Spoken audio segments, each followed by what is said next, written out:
Bonjour tout le monde et bienvenue au Plexcom. Mon nom est Peter Quinn, directeur de l'équipe Multiprêt commercial. Je suis accompagné aujourd'hui de mon collègue Jean-Luc Dion, courtier hypothécaire commercial dans notre équipe, bien évidemment. Bonjour Jean-Luc. Salut Peter. Ça va bien? Super bien. Yes! Alors Jean-Luc, aujourd'hui, on s'est gardé un sujet qui est très, très, très d'actualité, surtout dans un contexte où les taux d'intérêt augmentent.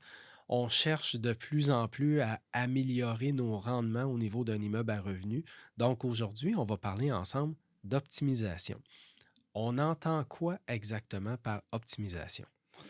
L'optimisation des immeubles à revenus, on parle surtout des 5 logements et plus. On le sait, il y a deux catégories au niveau du financement, au niveau de l'investissement. Tu as les 4 logements et moins, les 5 logements et plus. Où est-ce qu'on va qualifier les immeubles selon un peu leur rentabilité? Donc, plus un immeuble est rentable, plus l'immeuble vaut cher. C'est un peu le même principe qu'une entreprise quand on fait aussi du financement commercial ou même la valeur sur le marché.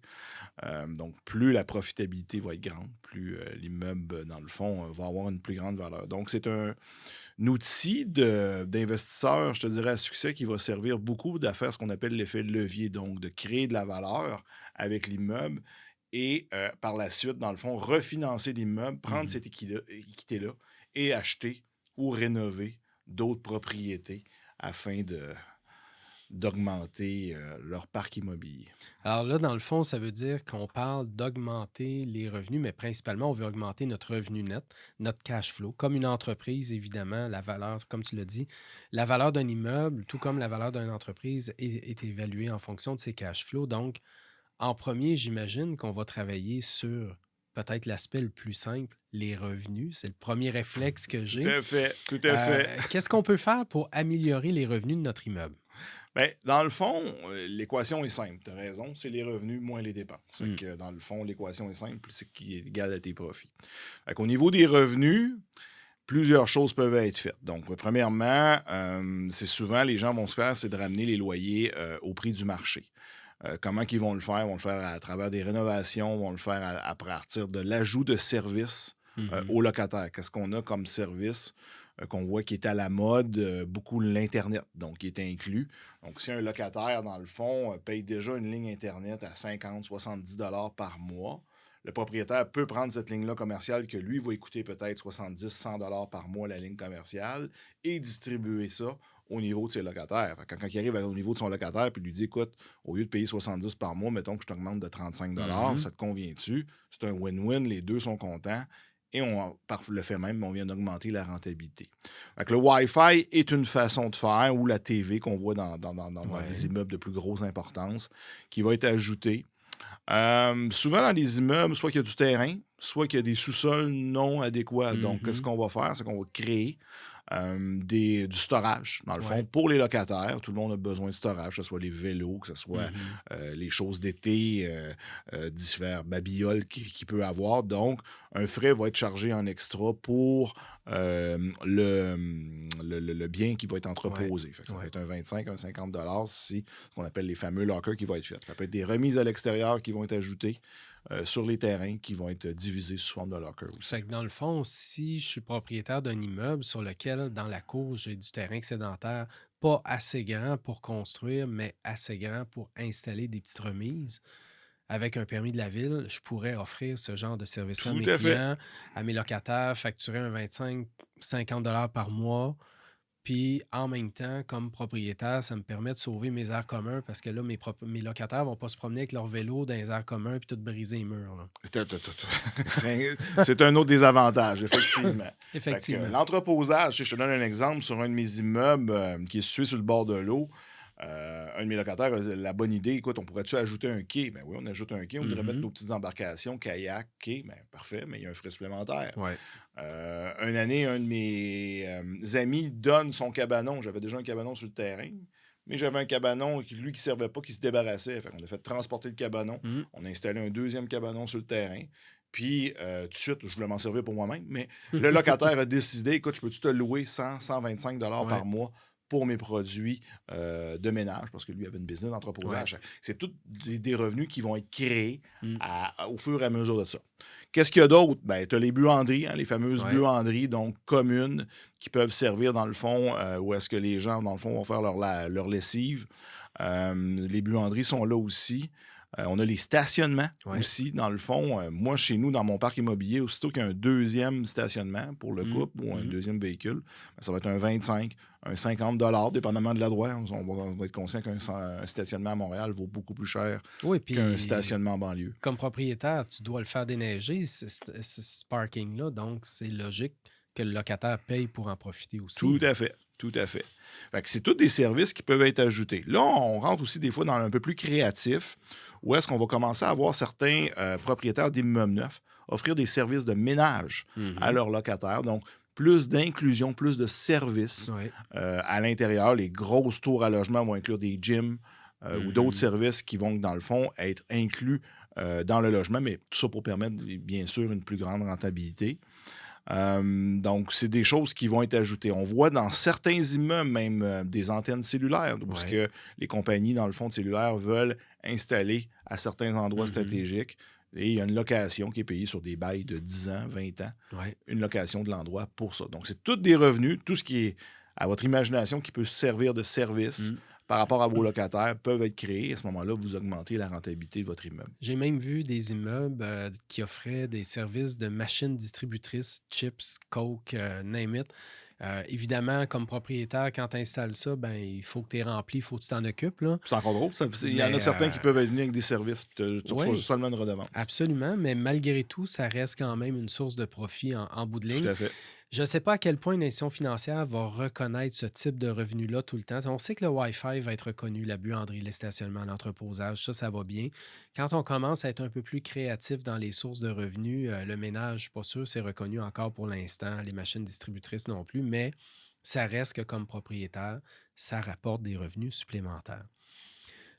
Quand on a travaillé sur nos revenus puis qu'on a maximisé cet aspect-là, il reste aussi, j'imagine, sur les loyers, un élément important qu'on peut peut-être considérer. On sait qu'il y a le nouveau programme APH Select de Mhm. la SCHL qui nous permet de cibler certains logements qui, eux, vont être des logements abordables. Par contre, j'imagine que ça vient aussi permettre une certaine optimisation du financement dans ce Exact. cas-là. Parce que dans le fond, si tu prends le volet APH de l'abordabilité, c'est d'avoir des revenus maximum au revenu médian de la région. Tu sais, si on Mhm. prend Montréal, c'est 1090. Fait que dans ce cas-là, on ne peut plus dépasser le revenu de 1090. Sauf qu'on vient avec d'autres facilités. Donc, un ratio de couverture de dette plus bas Mhm. que le ratio de couverture de dette ordinaire à 1,30 absolument pour un 7 logements et plus. Là, on tombe à 1,10, ce qui va te permettre de ce que j'appelle pimper ta valeur économique Ouais, et en par le fait même, pimper ton montant de financement. absolument. Donc, c'est bon à cette heure, quand vous faites un scénario de financement, de regarder les deux options. Mhm. Ce que vous donne le scénario standard SCHL, puis ce que vous donne aussi l'APH Select, dépendamment du 3 niveaux de qualification qui existent dans la grille actuellement. Absolument, absolument. Alors là, une fois qu'on a travaillé nos revenus, évidemment, il faut travailler sur autre chose pour augmenter notre profit. On parle ici des Eh dépenses. oui, bien sûr, les dépenses. Les dépenses, il n'y en a pas une tonne, mais ils sont quand même là. Tu sais, tout ce qu'on touche au niveau des dépenses normalisées, on peut pas. Oui, au niveau de ta rentabilité Mm. personnelle, au niveau de ta profitabilité, tes états financiers, c'est correct qu'au niveau de l'entretien, de la conciergerie et de la gestion, que tu travailles à économiser ça, mais au niveau du financement, pour nous, Ça change ça ne rien, là. change rien dans notre vie parce qu'on va prendre des chiffres qui sont déjà cannés par la SCHL. Ouais, Donc, on va prendre ce qu'on appelle les dépenses normalisées pour faire ça. ouais. Tu peux travailler, il reste 4 postes de dépenses que tu peux travailler qui sont, bon, taxes municipales, taxes scolaires. Ça, je te dis, pour l'avoir déjà essayé, bonne chance à ceux qui Mhm. sont patients pour essayer de travailler ça parce que, surtout la taxe municipale, tu peux uniquement contester ça quand vient les premiers mois du dépôt du rôle triennal. Mhm. Donc, un rôle triennal est à tous les 3 ans et tu peux seulement combattre ça, si je me souviens mieux, c'est le 3 à 6 mois. Je pense que c'est 6 mois que tu peux faire ça, dans le fond, pour contester ça. et prends-toi de bonheur. C'est pas la place la plus, la plus difficile. Par contre, au niveau des taxes municipales, ce que j'ai déjà vu, c'est au niveau des vidanges. Donc, si tu n'aimes pas la facture de vidange et qu'on parle, mettons, d'un immeuble de 12 logements et plus et que tu préfères t'occuper des vidanges parce que tu fais venir un container d'une compagnie privée, souvent, si tu peux économiser, bien là, il y a des choses intéressantes. C'est pas toutes les villes qui vont vouloir retirer ça, mais ça vaut la peine de le demander à sa ville. Et là, tu peux avoir ton container de vidange, peut-être te sauver 1 000 annuel au niveau des dépenses, puis ça vient de générer de la plus-value.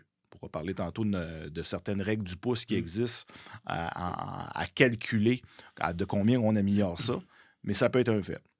Ensuite de ça, bien sûr, négocier ses assurances. C'est-tu pas facile, les assurances, ces temps-ci? Assez difficile. Les réchauffements climatiques font en sorte que les coûts augmentent, explosent. On pourrait dire ça carrément. Mais oui, les assurances, c'est un autre volet où tu as raison. Il faut renégocier ça à chaque année. Il faut renégocier. Des fois, c'est avantageux de voir, dépendamment de votre protection, dépendamment de votre parc, souvent, on parle de la franchise qu'on a sur une assurance. T'sais. En cas de dégâts d'eau, en cas de ci, en cas, c'est quoi le montant de franchise? On est conscient qu'une franchise plus élevée va vous occasionner un montant plus gros à débourser. Ouais. Par contre, au niveau du financement, ça peut vous aider à aller chercher plus de financement. Fait que là, c'est un risque que vous devez calculer ou regarder en fonction de ça. Fait que souvent, peut-être là, il y a des stratégies à faire au niveau de l'assurance, mais bien sûr, magasiner, c'est la chose la plus importante. L'autre volet qui est vraiment le cœur où est-ce que beaucoup d'investisseurs vont travailler, c'est la conversion d'énergie.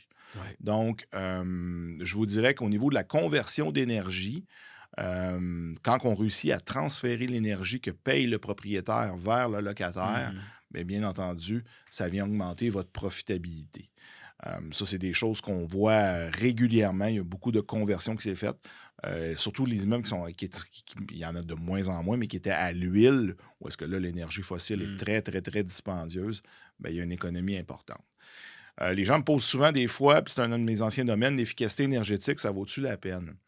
J'ai toujours eu jusqu'à récemment à dire que ce n'est pas vraiment avantageux parce que l'énergie au Québec est très, très, très... On est la moins chère en Amérique du Nord. C'est quand même abordable. C'est très abordable. Ça prend des années et des années avant de rentrer dedans. Donc, avant tout, je dis toujours aux gens, si vous voulez augmenter votre rentabilité, travaillez plus sur la conversion d'énergie vers le locataire si vous en payez. Après ça, si vous voulez travailler. Par contre, encore là, le nouveau programme APH amène des nouvelles solutions intéressantes qui fait que si on met de l'économie, on peut aller chercher plus de financement. On économise au niveau de la prime SCHL et de beaucoup. Hein? Oui. On passe d'une prime mettons, facilement sur 5 aux alentours de 5 c'est ça.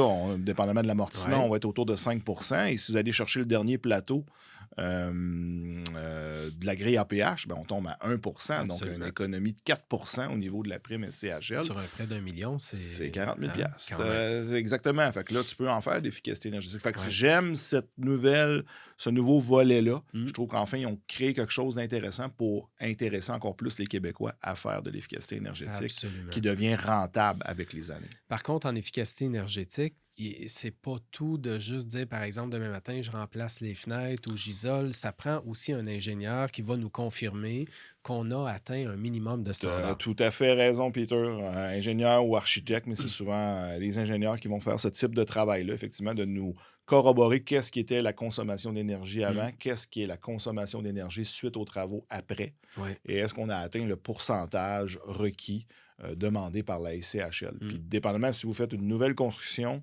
ou un bâtiment existant, ces pourcentages-là changent. Absolument. Selon la grille. Absolument.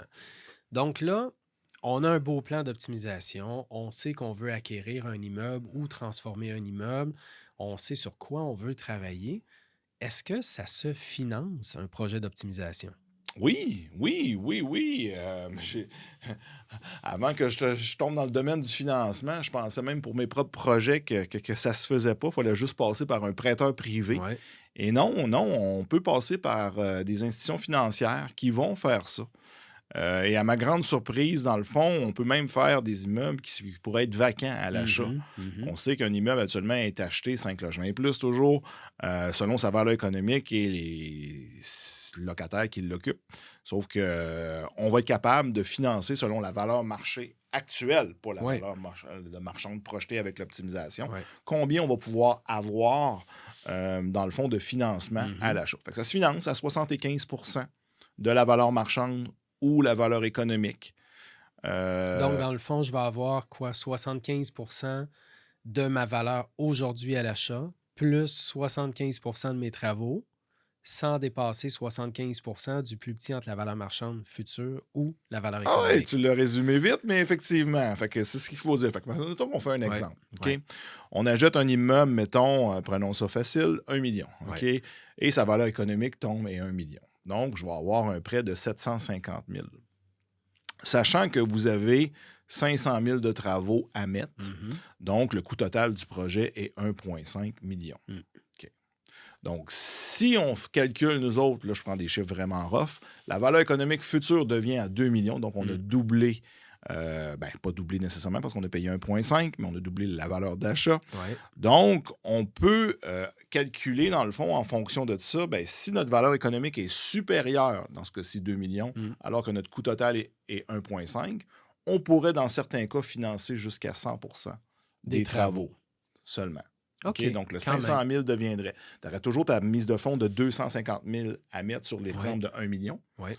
mais ton 500 000 pourrait être finançable à 100 Et là, tu parles de 75 mais il existe des joueurs pour des projets plus importants qui pourraient même nous permettre de financer jusqu'à 85 Tout à fait. Il y a des grands joueurs pour des gros projets. Donc, si vous visez dans le plusieurs millions, je vous dirais au moins, certains à 2, mais je vous dirais la majorité, c'est 5 millions. On va être capable de financer jusqu'à 85 ce genre de projet-là.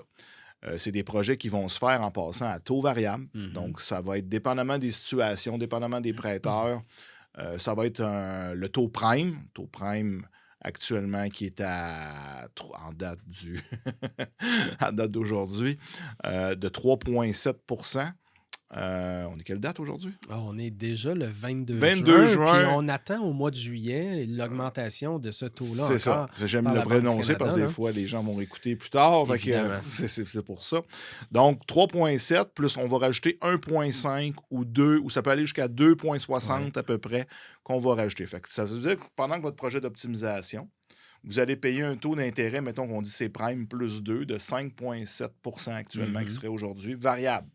Intérêt seulement durant la période d'optimisation. Exact. Tu payes juste les intérêts, pas de Ouais. capital. Ouais. Et tu vas avoir des déboursés progressifs au fur et à mesure pour ta partie des rénaux, Ouais. comme ça avance. Ces intérêts-là, la belle nouvelle dans tout, Peter, c'est que c'est finançable aussi. Fait On partie peut des coûts. rajouter, tantôt sur notre Ben oui. 1,5 million, on pourrait rajouter le coût des intérêts Ouais. et les mettre dans le financement. Et ça, dis-moi, un financement comme ça, si j'ai, par exemple, un gros projet, puis je pense que ça va durer 12 à 18 mois, est-ce que je peux avoir un financement qui s'étale sur aussi longtemps que ça? Oui, tu peux En aller principe, effectivement. oui, Absolument, j'imagine. c'est la durée, effectivement. On sait que Ouais. les projets d'optimisation, ça va être long. Du 6 mois, c'est possible. Le 12 mois, c'est ce qu'on voit le plus fréquemment. là. Ouais. Mais oui, tu pourrais aller Dans jusqu'à les 18 très gros mois. projets, souvent, c'est beaucoup plus long. Donc, évidemment, on peut atteindre le 18 mois. J'ai déjà vu même du 24 mois dans des très gros projets. Donc, c'est quand même intéressant aussi. J'imagine que l'institution financière facture des frais de dossier pour Eh un oui, projet comme ça évidemment, aussi. l'institution financière ne fait pas ça pour rien. C'est des frais qui sont un peu plus dispendieux qu'un financement conventionnel standard, un financement CHL, parce qu'on rentre plus dans la catégorie construction. Ouais. D'ailleurs, les projets de construction sont plus onéreux au niveau des frais. On va parler de frais à environ de 0,25 à 0,50 du prêt. Fait que sur notre prêt d'1 million tantôt qu'on avait, ça pourrait représenter environ 0,5, c'est à peu près 5 000 Et dans des projets où on demande le travail d'un prêteur qui va prendre un peu plus de risques, on peut payer jusqu'à 1 de frais aussi dans certains cas. Tout à fait. All right, excellent. Donc, ce que je retiens de tout ça, c'est qu'on peut financer l'optimisation, taux d'intérêt qui peut varier entre taux préférentiel plus prime qu'on appelle plus 1,5 jusqu'à plus 3 souvent dans certains cas aussi, entre 75 à 85 d'une valeur actuelle et des coûts sans dépasser la valeur marchande pour un 12 à 18 mois. Alors, quand on optimise, mettons là, juste pour me permettre là, comme investisseur, là, j'ai besoin d'une règle du pouce, là, juste pour comprendre si demain matin, j'augmente mon profit de 5 000, mettons là. Ouais. Juste règle du pouce, ça peut être 10 000, ça peut être 15 000, mais juste pour se donner une tranche facile à suivre. combien je peux espérer gagner en valeur économique sur notre immeuble, sur mon immeuble. Exact. On est dans un contexte de forte volatilité. On sait qu'en immobilier, on utilise un terme qui s'appelle le TGA. OK, dans le fond, Taux, qui est taux global d'actualisation, le cap taux global rate, d'actualisation, ouais. le taux de capitalisation. Taux de Donc, cap, on c'est entend toutes c'est ces tout choses-là. de Là. cible. OK? Ouais. Mais les gens ont plus ou moins des fois de la difficulté à travailler avec ce terme-là. On aime plus utiliser des fois son inverse quand on calcule qu'on appelle le MRN, dans le fond, qui est le multiplicatif de revenu net. Ouais. Pas le MRB comme on entend souvent. Ah, cet immeuble-là, c'est 15 fois, Non, ça, c'est pas très 25 juste fois comme les ratio, revenus là. bruts, c'est ça, effectivement. Donc, on sait que là, présentement, ça monte. Donc, on sait qu'habituellement, avec un TGA de 5 ça équivaut à peu près à un immeuble qui se vend 20 fois les revenus nets. OK? Là, bien sûr, ce TGA-là est à monter, donc le multiplicatif de revenus nets, dépendamment de vos régions au Québec, pourrait varier entre 15 et 20, selon moi. OK? Ouais. Puis je pense que c'est la règle du pouce que pour y. Fait que à Montréal, on pourrait utiliser 20 facilement, à Québec aussi.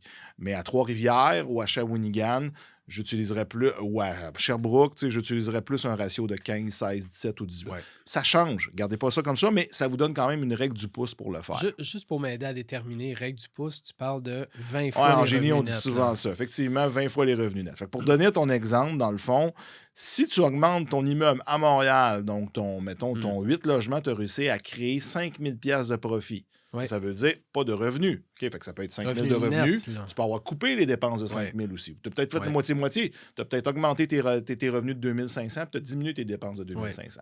Donc, comment tu crées de valeur au niveau de la valeur, souvent au niveau de ta valeur, bien, théoriquement, ça va être 20 fois 5 000. Donc 20 100 fois. 000. Si tu viens de créer 100 000 de valeur. Et 100 000 de valeur, si je refinance SCHL, je viens d'aller chercher 85 000 de financement. Tout à fait.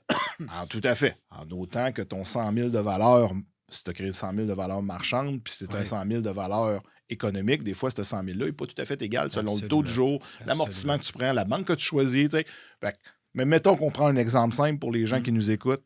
100 000 de valeur marchande, 100 000 de valeur économique, effectivement, tu pourrais refinancer ça à 85 avec le programme standard à SCHL ou à 95 avec le nouveau programme APH. Ça veut dire que ça crée énormément d'équité. Absolument. Puis je sais que les clubs immobiliers puis tout ça ont beaucoup promu ça dans les dernières années et il y a une grosse frénésie de ça présentement qui s'est installée où est-ce que beaucoup de gens se sont lancés dans l'optimisation d'immeubles. Alors là, une fois qu'on a optimisé notre immeuble, on l'a financé, notre immeuble, il est prêt, il est terminé, ça fait 6 mois, 12 mois qu'on travaille là-dessus. On est rendu à récolter les fruits de ça, donc le refinancer. Est-ce que c'est possible de refinancer mon immeuble à l'intérieur des 12 mois d'acquisition d'optimisation? Oui. Et à ce moment-là, je pourrais compter sur un refinancement SCHL à 85 peut-être plus avec le programme APH jusqu'à 95 mais je pourrais miser sur un refinancement basé sur le plus petit entre la valeur marchande ou la valeur économique. Exact. Wow! Ça, c'est intéressant.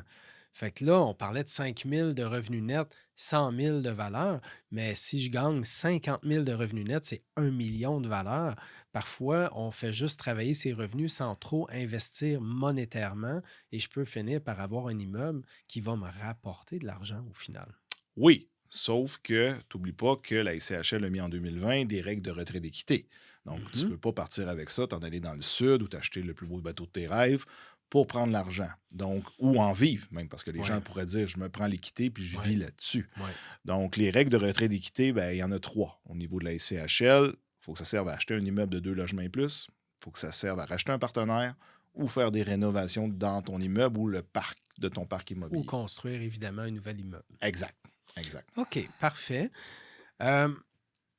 Quand on va présenter le dossier à la SCHL, pour l'avoir fait souvent, il va y avoir des éléments qui vont quand même être importants parce que la SCHL l'a très souvent dit, ils ne sont pas nécessairement là pour enrichir le propriétaire non plus. Il faut être capable de démontrer que ce qu'on a apporté comme valeur est concrétisé par les coûts en premier lieu, donc prix d'achat plus coût des rénovations, mais aussi par le gain de valeur qui est attribué par la hausse des revenus au final. On en a fait souvent des projets d'optimisation. On en fait encore très souvent, puis je pense que ça réussit très bien.